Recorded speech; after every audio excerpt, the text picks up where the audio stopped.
Transformation chimique, réaction chimique et tableau d'avancement. Étude graphique. On a deux à la découverte.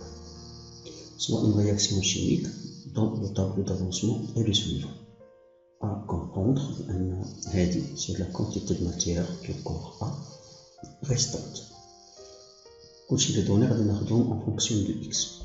Alors, la composition structure du mélange à l'instant T. Na, c'est la quantité de matière de A restante à de l'espèce chimique A.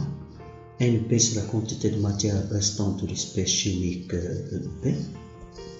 Nc, c'est fois X quantité de matière produite ou bien formée à l'instant T de l'espèce chimique C, de même pour T. Les quantités de matière Na et Np des réactifs sont des fonctions affines décroissantes de X. Bon, parce qu'on a une fonction affine في المات شي حاجة كتكتب على شكل y تساوي a fois x plus b.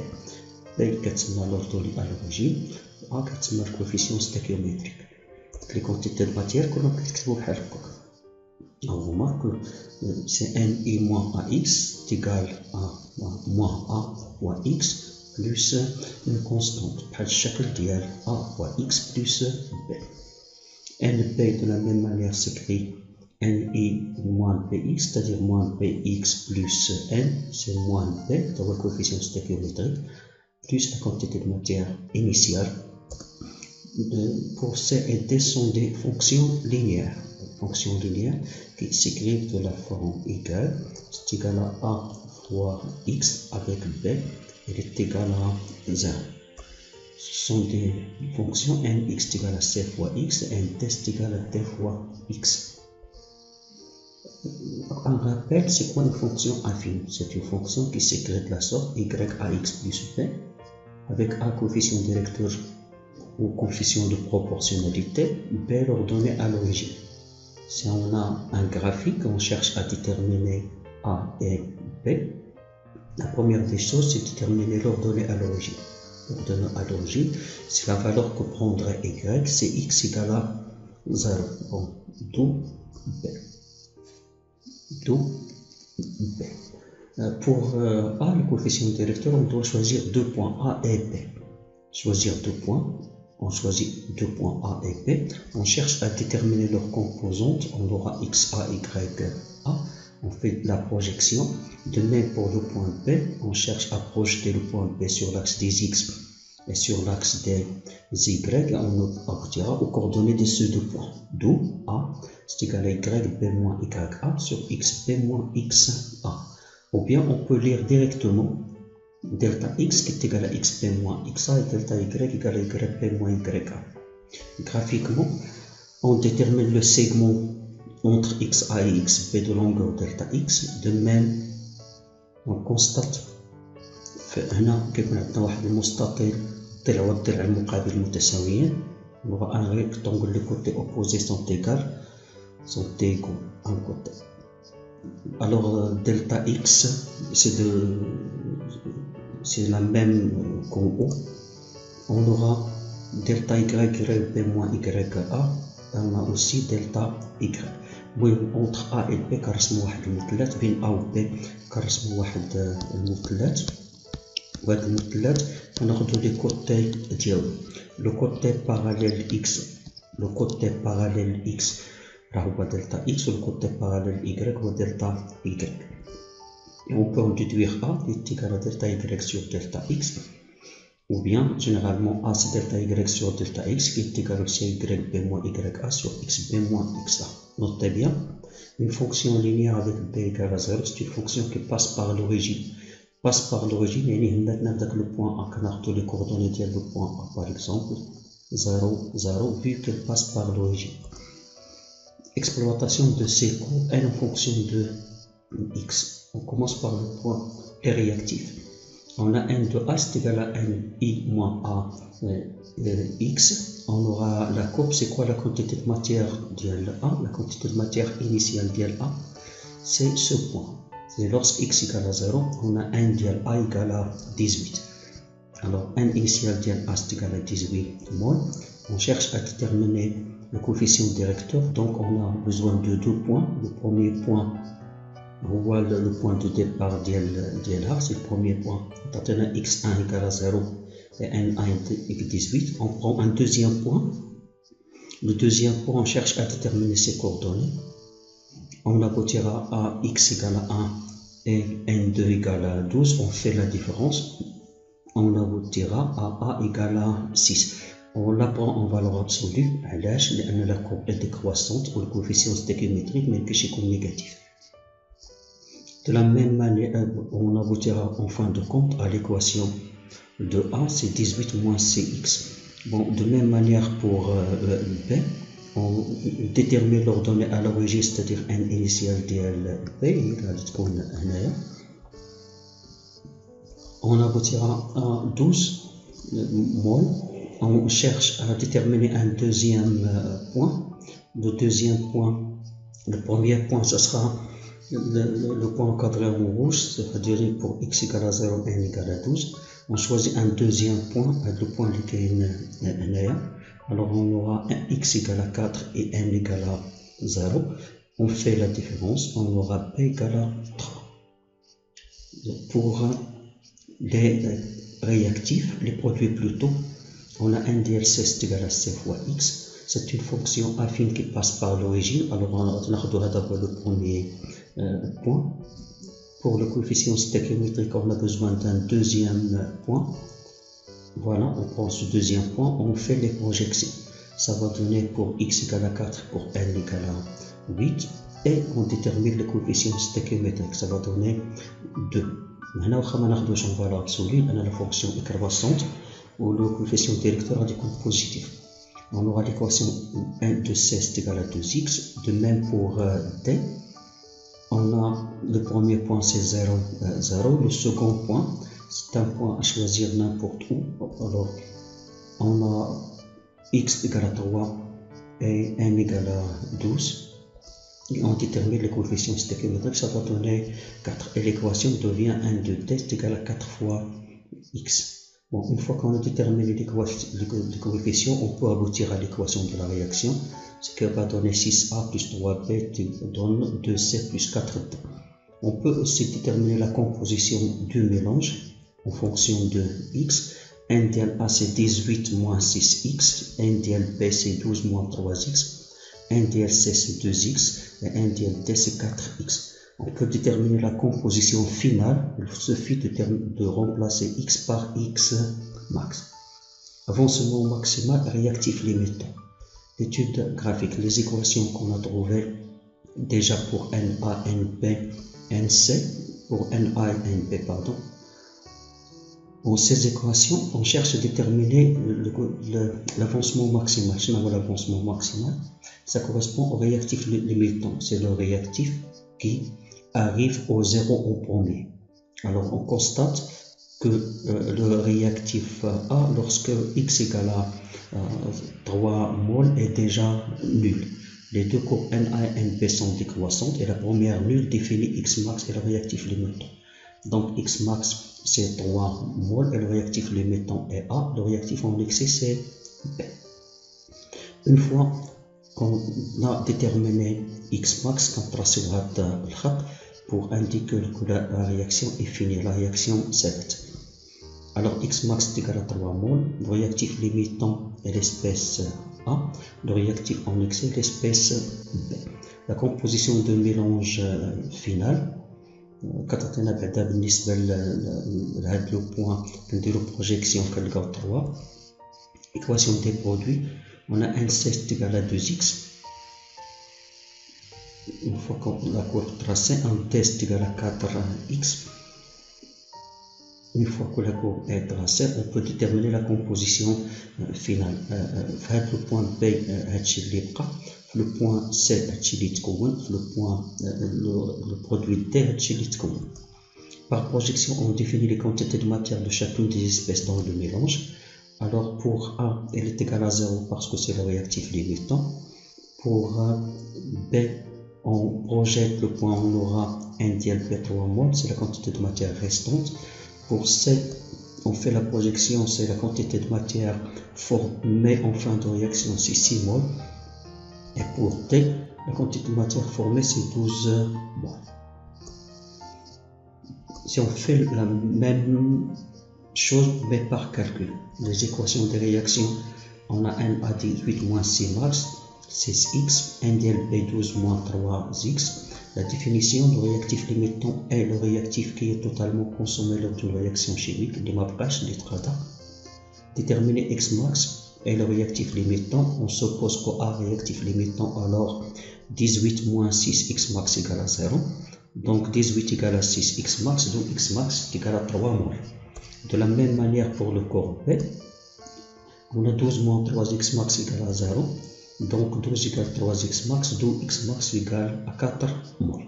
Vu qu'on a 3 moles, c'est inférieur à 4, donc A c'est le réactif limitant, B le réactif en excès et 3 moles c'est l'avancement maximal.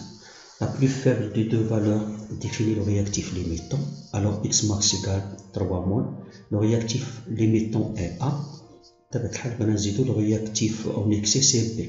La composition de mélange, n dial A égale à 0, et en limitant, n dial B, ça va donner tout calcul fait 3 moles, n dial C 2x max égale à 6 moles, n dial D 4x max égale à 12 moles. Exercice. Le graphique suivant représente l'évolution des quantités de matière en fonction de x. Déterminer le réactif limitant et le produit, définir les réactifs et les produits, déterminer les quantités de matière, déterminer le réactif limitant, etc. À lire le texte. Bon, les réactifs et les produits. Donc, là, une fonction décroissante sont les réactifs. La deux fonctions qui passent par l'origine décroissante sont les produits. Alors, les réactifs, c'est H2S et SO2. Les produits, c'est S et H2O. La quantité de matière initiale des réactifs, on a NH2O égale 4 moles, de même pour NSO2 c'est égal à 4 moles. On a les deux courbes qui يبداو بجوجهم من 4. Le réactif limitant et le réactif en excès. Maintenant, pour le réactif limitant, on trace la ligne, vu qu'on connaît que H2S, c'est le premier qui s'annule. Donc H2S est le réactif limitant. Le SO2 est le réactif en excès. Le réactif limitant H2S en excès SO2 et X max c'est égal à 2 moles. La composition molaire à l'état final, une fois qu'on a tracé la ligne qui indique la fin de la réaction, on peut déterminer que NH2S égale à 0, N ديال SO2 اللي درنا لها بروجيكسيون غادي تعطينا 2 و لا كونتيتي دو ماتيير فورمي ديال H2O اللي درنا لها بروجيكسيون غادي تعطينا 4 و لا كونتيتي دو ماتيير ديال لو سوفر فورمي ça va donner 6.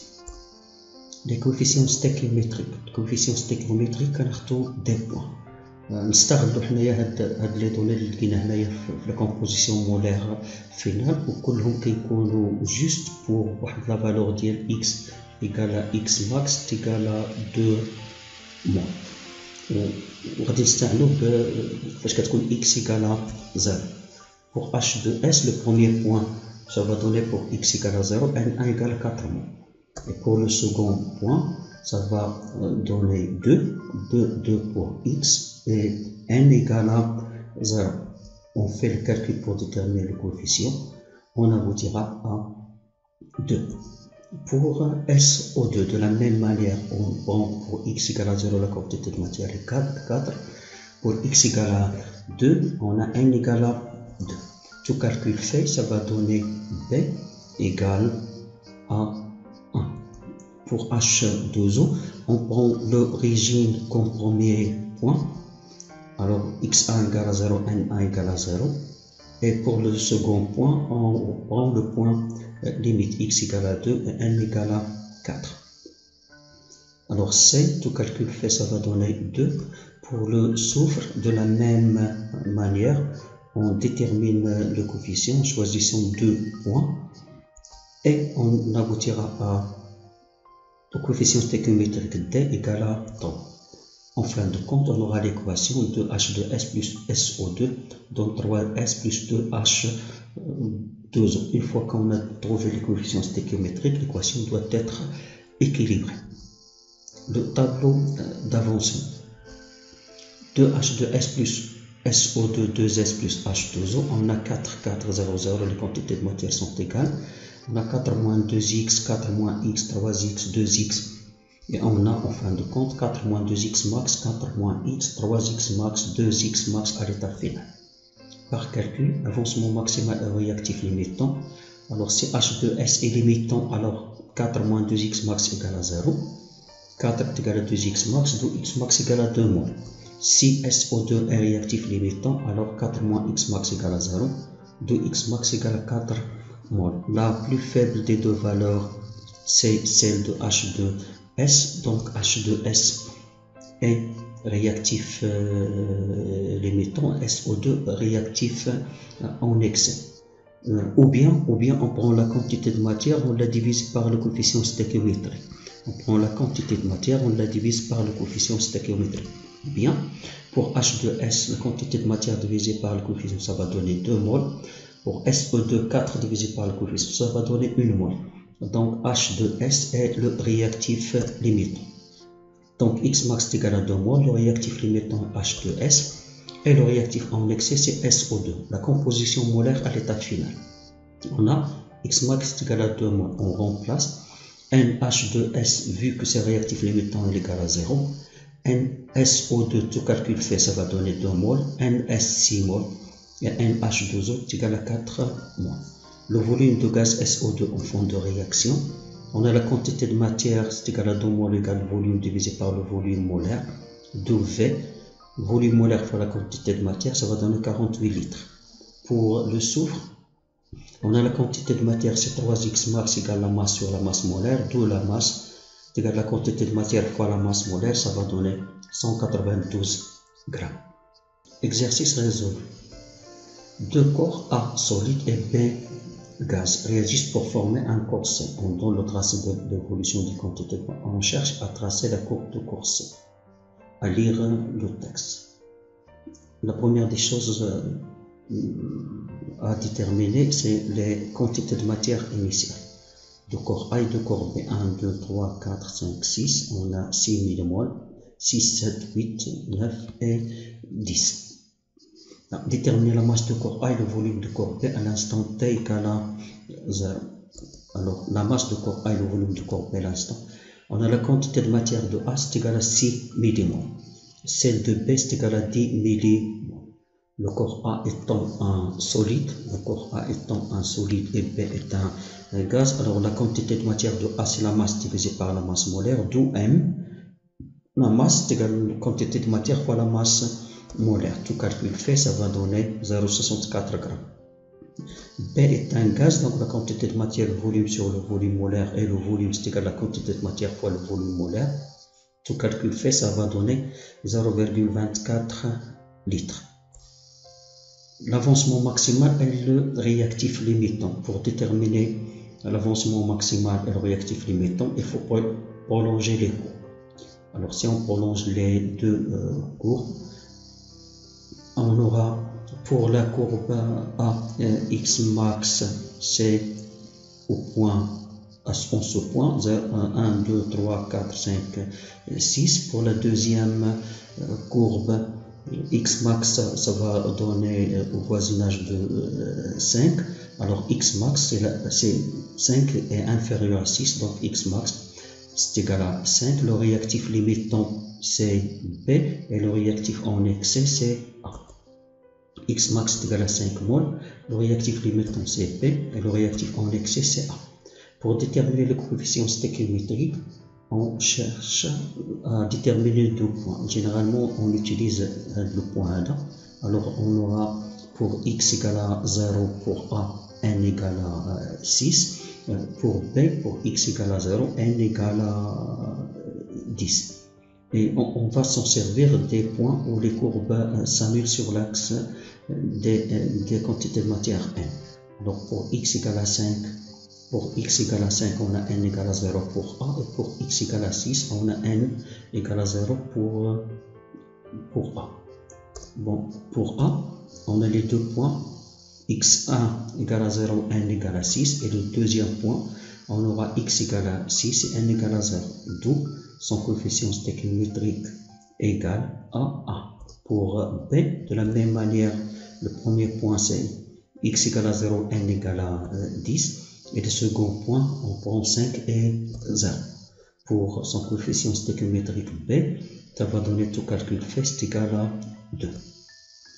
La quantité de matière produite de corset à l'état final est égale à la quantité initiale de réactif limitant.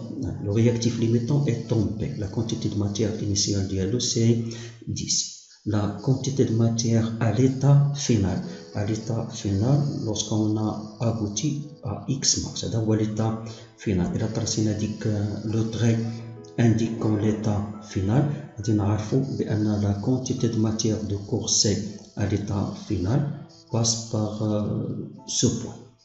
Parce qu'à l'état final, la quantité de matière de corset est égale à la quantité de matière initiale de corps B, d'où la courbe de corset. On définit le coefficient stéchiométrique. On prend les deux points, le point 0, 0, vu que c'est une fonction qui passe par l'origine, c'est une fonction linéaire, et pour x égale à 5, on a n égale à 10. On prend les deux points, 0, 0 et 5, 10, d'où le coefficient stéchiométrique relatif au corps C, c'est égal à 2. Pour en déduire l'équation, on a A plus B égale à C, on a déjà trouvé que pour A on a 2, pour B, pour A égale à 1, pour B égale à 2, pour C égale à 2, d'où l'équation. La composition molaire finale. Dans la composition molaire finale, pour x égale à x max, on constate que la quantité de matière de corps A restante est égale à 1 mol, de corps C formé est égal à 10 mol, et la quantité de matière de B qui est réactif limitant égale à 0. Alors Na égale à 1 mol, Nb égale à 0, NdLc égale à 10. Calculer la masse de réactif en excès. Le réactif en excès c'est le corps A. Donc NdLA c'est égal à 1 millimol et la masse c'est égal à la quantité de matière fois la masse molaire, ça va donner 0,09 grammes. Wallahu waliyut tawfiq.